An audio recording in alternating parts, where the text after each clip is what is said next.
Patintero is a traditional Filipino game popular among children, typically played outdoors. It's known for being fast-paced, strategic, and a great team-building activity. The game is also called sometimes harangang taga, blocking the runner, in a various Filipino dialects.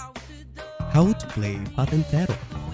In Patintero, we write lines in cement using a white stone like this. Two teams will play with an equal numbers of players.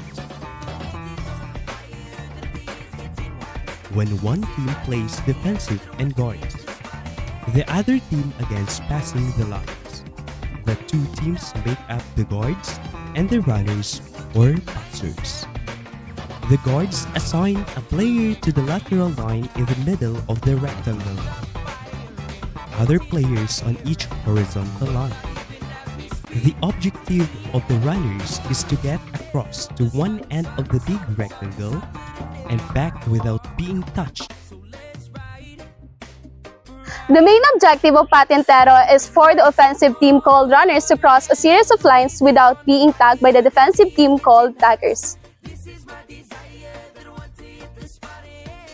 There are two teams, which with around 5 to 6 players, take turns being runners or taggers.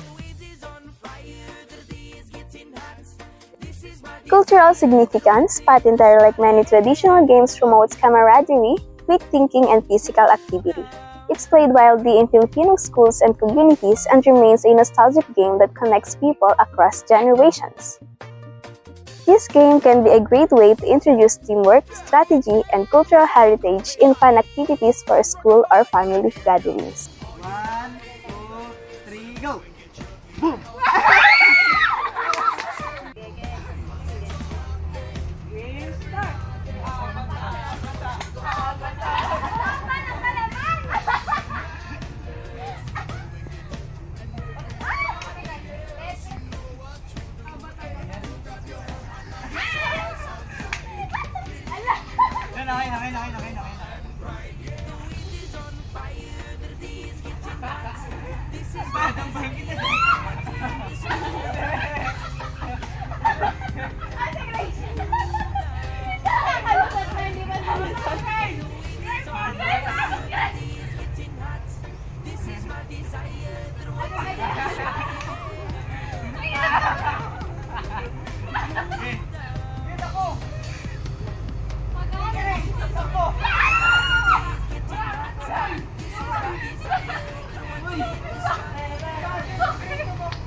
Sabay tayo dapat.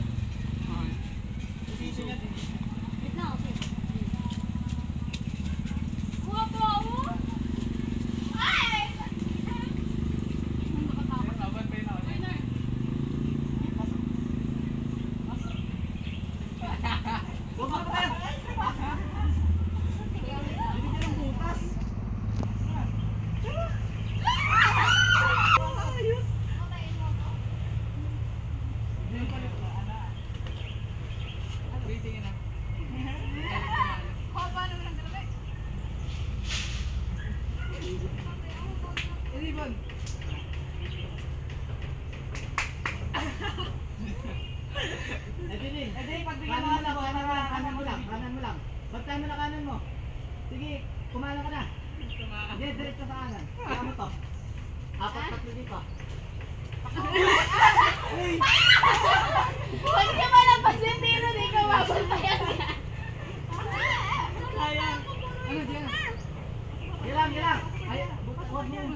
Ay, Bidik, huwag niya malabas yung dito, hindi ka babantayan niya. Bidik! Ba't ako yung binabantayan?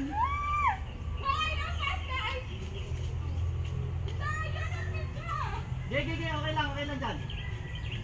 Wala takas dito. Duga ko yung binantayan. Gege. Magpapaya na, para ba yung matabon na. Boy! Oy! Hindi yan. Nadambay ka yan. Oras! Oras na! Ilang minutes na? Wala yan! Boy, Ibon! Ilang minutes na? 2 minutes. Patay po!